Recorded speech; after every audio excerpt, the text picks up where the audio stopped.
今日同大家林肯一日遊，第一站就係佢哋嘅林肯大教堂。佢係一個久久有成嘅教堂，呢座800幾年嘅大教堂喺達文西密碼裏面做過身份證替身。細細個聽我嘅大憲章呢度都有副本，林肯手上名物 Lincoln Name 都係出處喺呢個教堂。時間關係幫大家揾埋出嚟啦，非常之細粒嘅，有興趣可以揾下。隔離仲有個迷你博物館俾你砌翻隻小鬼出嚟，耶！砌到。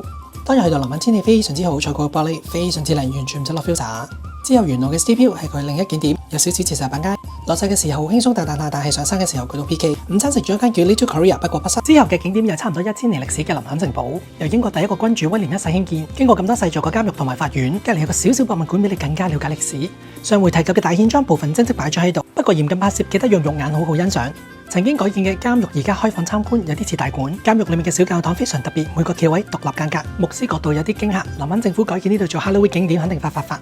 最後記得行埋中世紀城牆，更上一層樓，風景離不勝收。林肯教堂夕陽影個夠，影完先好走。留意翻冬夏令日落時間唔一樣，唔好摸門釘。如果有機會，你會唔會嚟林肯呢？留言話我聽。